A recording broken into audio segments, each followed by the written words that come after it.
Origem. Quando se fala do começo de todas as coisas, nos vem logo à mente o conflito entre fé e ciência. Ou seja, no poder de um Criador ou no acaso de um universo em evolução. Logo, em que devemos acreditar? Na força da fé, que nos traz todo o peso da tradição e do sentimento de que existe algo superior a nós mesmos? Ou na razão, que utiliza da investigação, dedução, análise e imaginação para compreender e explicar nosso mundo? Bem, aí está o maior conflito de nossa era, a fé versus a razão. Neste vídeo abordaremos o início, ou seja, de onde viemos. Veremos as diferenças entre o criacionismo e as mais consagradas teorias da ciência. Faremos uma viagem entre o sagrado e o material, o místico e o concreto, entre a fé e a razão.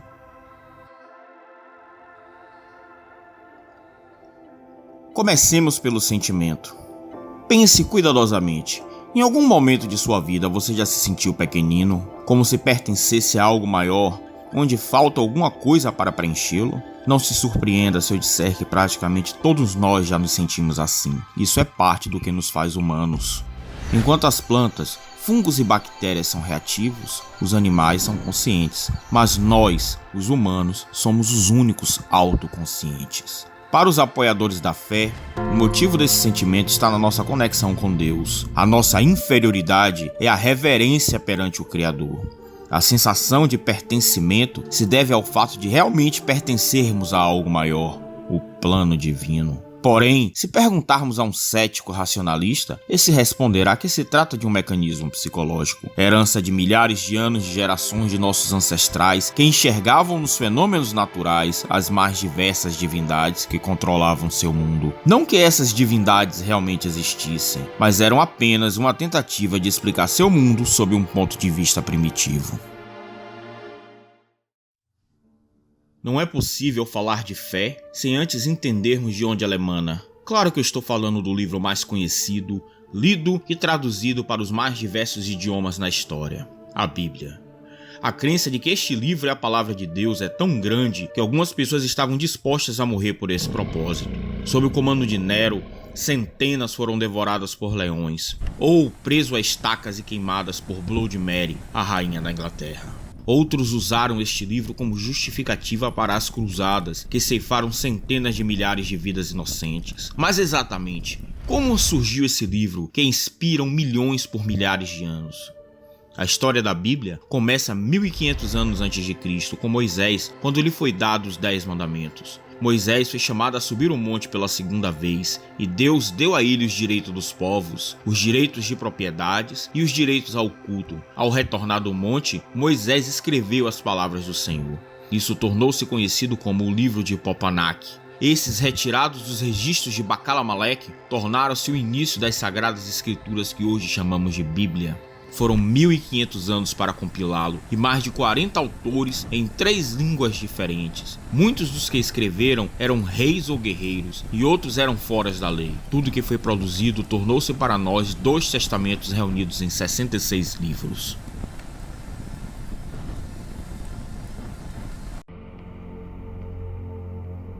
A Gênese. A parte das Sagradas Escrituras que trata da criação pertence ao Velho Testamento, e esse não difere em absolutamente nada da dos judeus.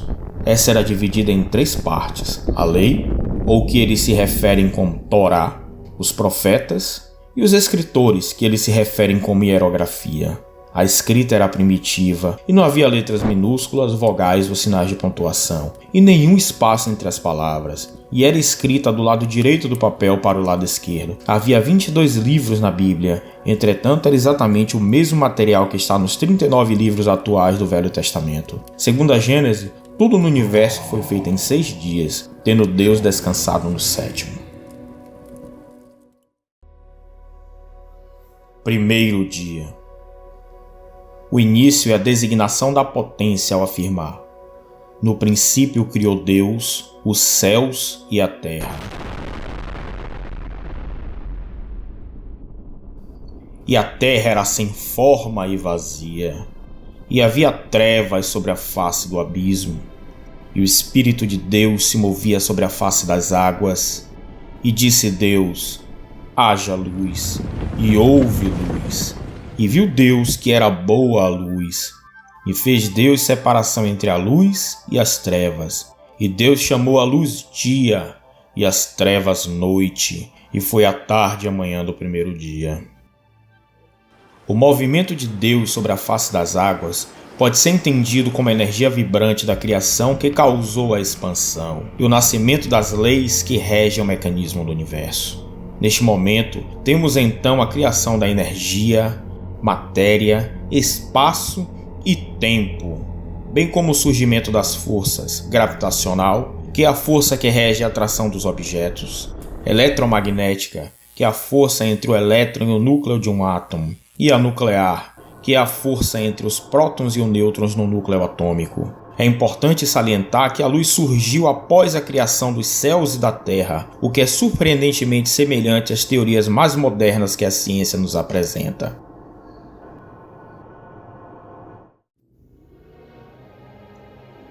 Segundo dia. E disse Deus: haja uma expansão no meio das águas, e haja separação entre águas e águas. E fez Deus a expansão, e fez separação entre as águas que estavam debaixo da expansão e as águas que estavam sobre a expansão, e assim foi. E Deus chamou a expansão céus, e foi a tarde e a manhã do segundo dia. É preciso distinguir o céu criado no primeiro dia do céu criado no segundo dia. O céu do primeiro dia se refere ao espaço profundo e vazio. Já o céu do segundo dia é a nossa atmosfera, com nuvens, chuvas, raios, ou seja, com água. A separação é a distinção dessa atmosfera com o solo terrestre, onde estão os oceanos, ou seja, é a criação da dualidade céu e terra.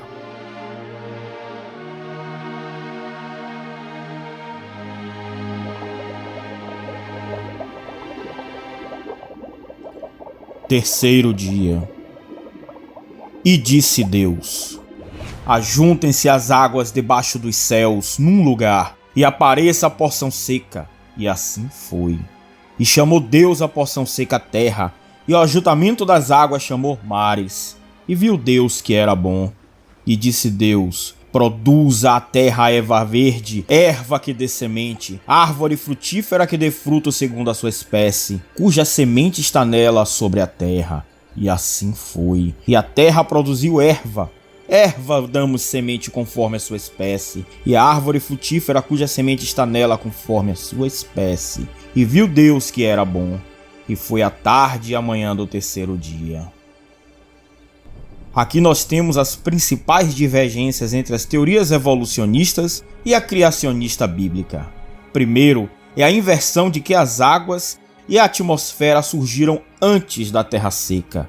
Segundo os modelos de evolução planetária, o globo seria formado através da atração gravitacional de escombros cósmicos, restos da formação do Sistema Solar, o que resultaria numa esfera planetária incandescente que seria posteriormente bombardeada por corpos celestes contendo água, e esses seriam responsáveis pelo resfriamento da Terra e formação da atmosfera e mares. A segunda grande divergência está no surgimento da vida. Segundo Moisés, autor dos primeiros 5 livros que compõem as Sagradas Escrituras, a vida surgiu na Terra Seca de modo sobrenatural. Já a teoria evolucionista de Charles Darwin aponta que a vida surgiu no mar, através de complexas reações químicas, e lentamente evoluiu, espalhando-se por todo o planeta.